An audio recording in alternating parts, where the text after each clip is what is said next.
Hello everyone, welcome to my class. I hope you all are doing well. तो आज हम हमारा नया चैप्टर जो है स्टार्ट कर रहे हैं, that is environmental chemistry. This जो चैप्टर ये हमारा है वो किसका पार्ट है? इनऑर्गेनिक केमिस्ट्री का ही एक पार्ट है। और हम इनऑर्गेनिक केमिस्ट्री के सबसे पहले इनऑर्गेनिक केमिस्ट्री के जो हमारे चैप्टर्स हैं, जो हमारे यूनिट्स हैं, उनको कवर करेंगे। देन हम कवर करेंगे नेक्स्ट जो हमारे केमिस्ट्री में चैप्टर होंगे, उनको जो है हम देखेंगे। तो इन्वायरमेंटल केमिस्ट्री जो है इनऑर्गेनिक का ही एक पार्ट है। सबसे पहले जानते हैं कि इन्वायरमेंट केमिस्ट्री होता क्या है।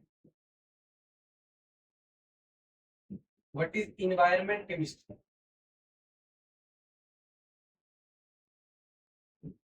हमने पिछली क्लासों में इन्वायरमेंट स्टडीज के बारे में पढ़ा हुआ कि इन्वायरमेंट स्टडी क्या होता है। इन्वायरमेंट स्टडी यानी कि जो भी हमारे सराउंडिंग में एग्जिस्ट करती हैं, जो भी चीजें, वो बेसिक क्या हो, या सोशल हो, वो इकोनॉमिकल भी हो सकती है, बायोलॉजिकल भी हो सकती है, फिजिकल और केमिकल भी हो सकती है। और जो इन सब का इंटर रिलेशन होता है, और उस इंटर रिलेशन को हम बोलते हैं, उस स्टडी को बोलते हैं हम इन्वायरमेंटल स्टडी। देन उसके बाद क्या है, इस चैप्टर में हम पढ़ेंगे इन्वायरमेंट केमिस्ट्री के बारे में। What is environment chemistry? तो इन्वायरमेंट केमिस्ट्री क्या होती है? यानी कि जो भी हमारे सराउंडिंग्स में एग्जिस्ट करती हैं, जो भी हमारी केमिकल स्पीसीज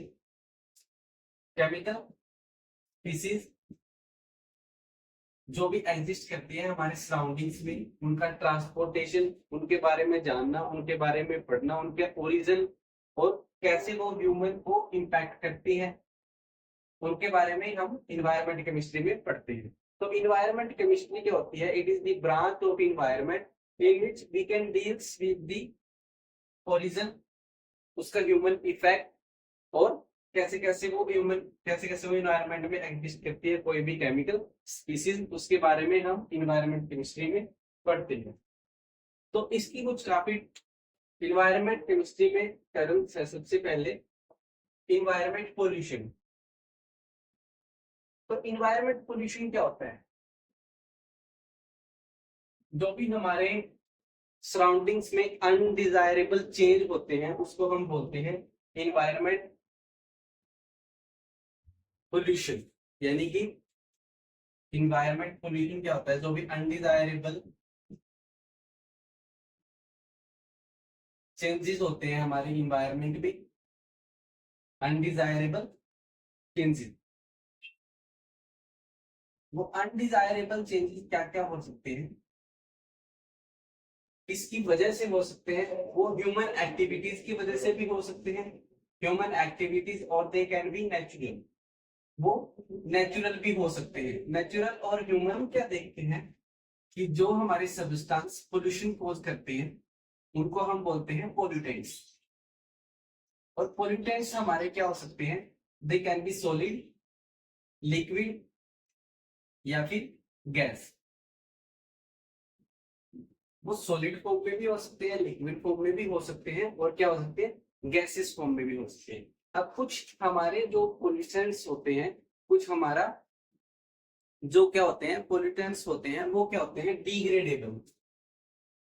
कुछ तो आसानी से डिग्रेड हो जाते हैं बाय नेचुरल प्रोसेस, और कुछ क्या कहते हैं, टाइम लगाते हैं डिग्रेड होने में। वो कौन से होंगे? प्लास्टिक, डीडीटी, या फिर हमारे कोई भी अदर सब्सटेंस जो क्या करते हैं, टाइम लगा इसको होने में, डिग्रेड होने में। और कुछ हमारे इजिली डिग्रेड हो जाते हैं by the natural process, like vegetables, वो उनको क्या कर सकते हैं हम? नेचुरली डिग्रेड कर सकते हैं। अब क्या है कि हमारे इन्वायरमेंट में लेयर एग्जिस्ट करती है, लेकिन अकॉर्डिंग टू एनसीईआरटी हम 2 ही लेयर पढ़ते हैं अकॉर्डिंग टू 11th क्लास। वो है हमारे ट्रोपोस्फेयर एंड स्ट्रेटोस्फेयर। पोल्यूशन जो है वो एग्जिस्ट करता है कहाँ पे, मेनली इन 2 लेयर्स में ही। First of all troposphere. जो ट्रोपोस्फेयर है हमारी वो कहाँ से 1 से 0 से 10 किलोमीटर तक एग्जिस्ट करती है, और स्ट्रेटोस्फेयर है जो हमारी वो 10 से 50 किलोमीटर तक एग्जिस्ट करती है। मेनली स्ट्रेटोस्फेयर में हमारी ओजोन लेयर पाई जाती है जो हमें प्रोटेक्ट करती है from UV radiation. UV radiation से हमें प्रोटेक्ट करती है जो कि हार्मफुल है इसके लिए ह्यूमन एंड एनिमल हेल्थ के लिए, harmful for human and animal health.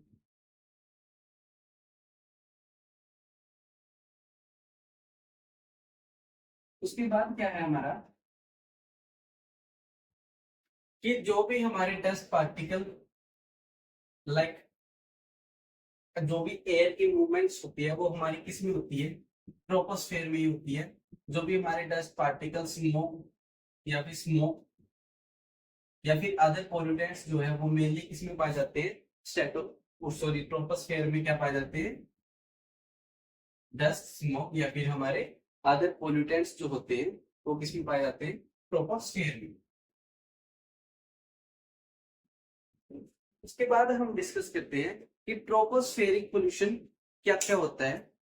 What is tropospheric pollution? Tropospheric pollution 2 प्रकार से हो सकता है, एक गैसेस और एक pollutants. It can be gaseous air और it can be particulate matter. Tropospheric pollution ये किस तरीके से हो सकता है, it can be gaseous air pollution and it can be particulate matter.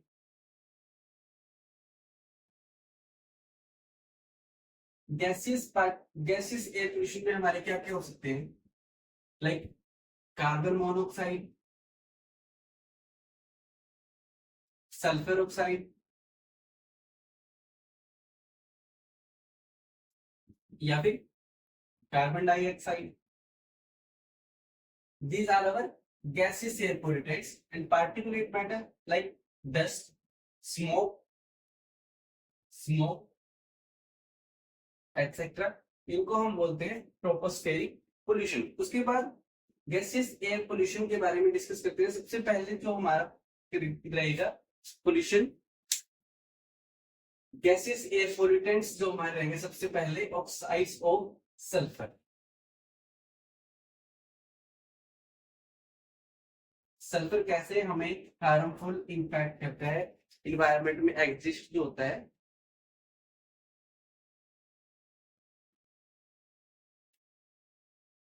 सबसे पहले ऑक्सीडेशन ऑफ सल्फर।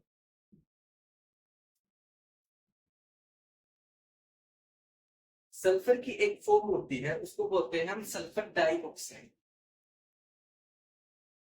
जो सल्फर डाइऑक्साइड है सबसे पहले ये होता कैसे है, ये कैसे प्रोड्यूस होती है, because of combustion of fossil fuels. Combustion of fossil fuels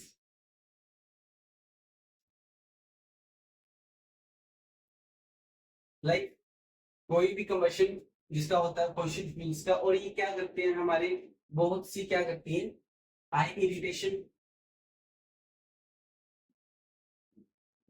it can be cause of nausea and it can be cause of other like asthma, emphysema,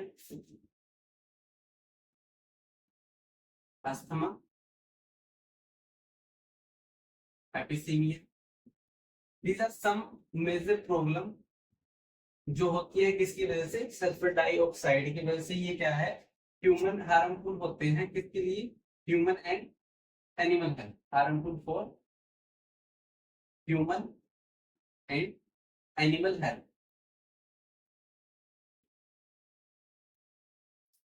sulphur dioxide कैसे बनता है, लाइक गैस SO3 है जो हमारा,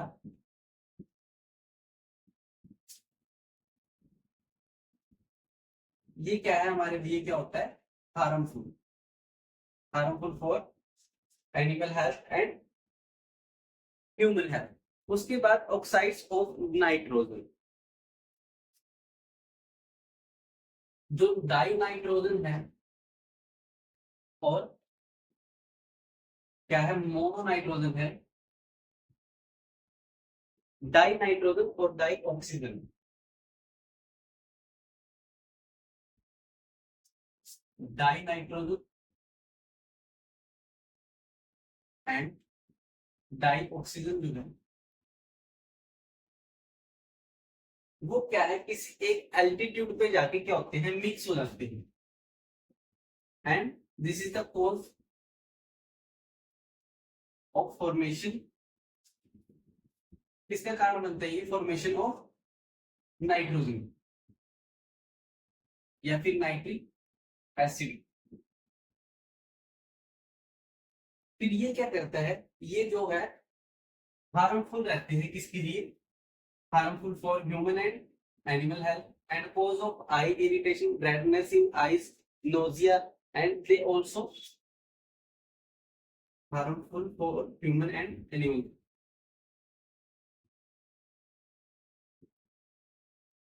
इसके बाद ये क्या करते हैं, ये कार्सियोजेनिक भी होते हैं, यानी कि दे कैन बी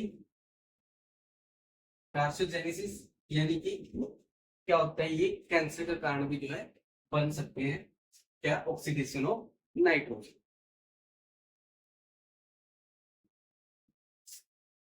उसके बाद क्या है, हाइड्रोकार्बन्स, हाइड्रोकार्बन्स मतलब composed of hydrogen and carbon.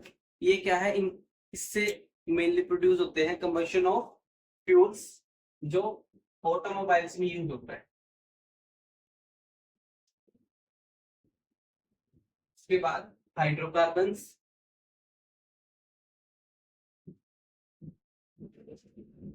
Hydrocarbons यानी कि कंपोज्ड ऑफ हाइड्रोजन एंड,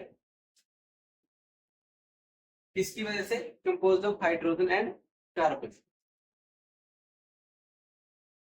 जो हाइड्रोजन और कार्बन मिलकर बनाते हैं उसको बोलते हैं हम हाइड्रोकार्बन्स। और वो क्या है, mainly by the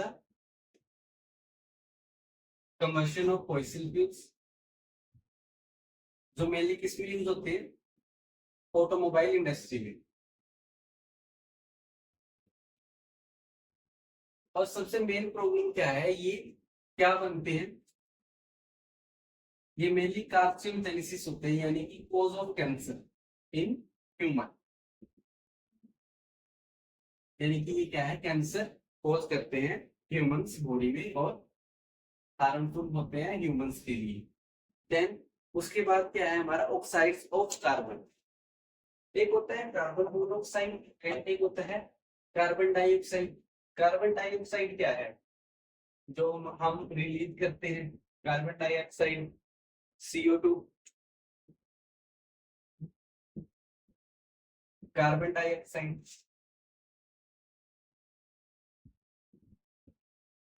carbon dioxide को मेनली कैसे प्रोड्यूस होती है, बाय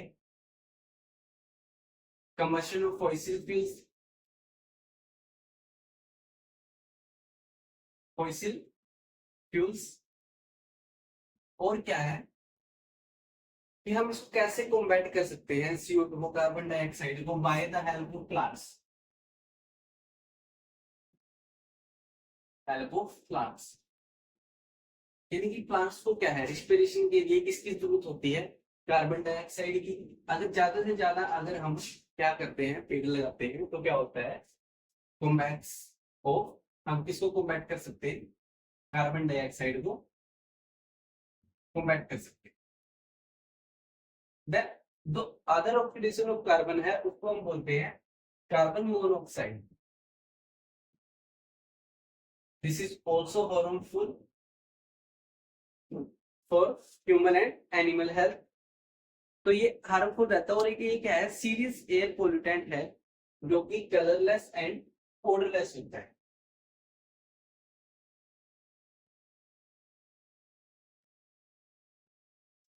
कलरलेस और ओडरलेस होता है एंड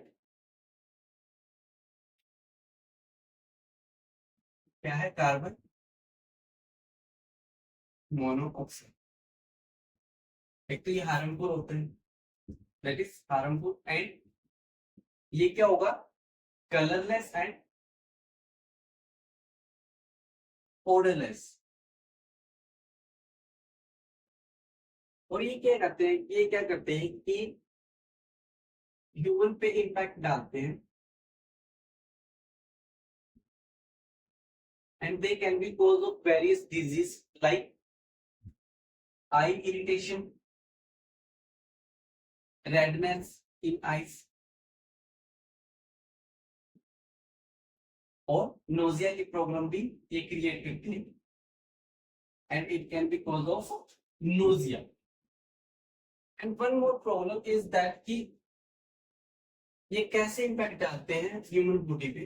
लाइक हमारा हेमोग्लोबिन, अगर हेमोग्लोबिन में ये एंटर होते हैं तो क्या करते हैं, कार्बोक्सी हेमोग्लोबिन प्रोड्यूस करते हैं। कार्बोक्सी हेमोग्लोबिन, कार्बोक्सी हेमोग्लोबिन क्या करता है, रिड्यूस कर देता है 3 से 4% किसको, ऑक्सीजन लेवल को। अगर ऑक्सीडेशन लेवल को रिड्यूस कर देगा then it can be problem for breath,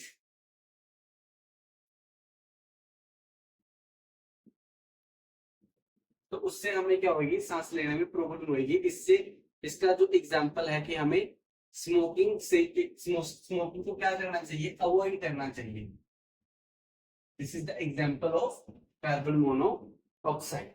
तो ये कुछ आज जो है गैसेस पोल्यूटेंट्स हमने डिस्कस करे हैं। देन कल हम पढ़ेंगे ग्लोबल वार्मिंग के बारे में, जो भी टॉपिक रहेगा इसका इन्वायरमेंट केमिस्ट्री का। इन्वायरमेंटल केमिस्ट्री चैप्टर जो है वो एक बहुत ही इंपॉर्टेंट रोल तो प्ले नहीं करता है किसमें, इनऑर्गेनिक केमिस्ट्री में। ये क्या है, एक माइन्यूट सा चैप्टर है। फॉर बेसिक नॉलेज के लिए हम इसको दो से 3 क्लासों में कवर कर लेंगे। देन फर्दर हम 12th इनऑर्गेनिक केमिस्ट्री पे चलेंगे। तो आज के लिए हम इतना ही रखते हैं। Thank you so much.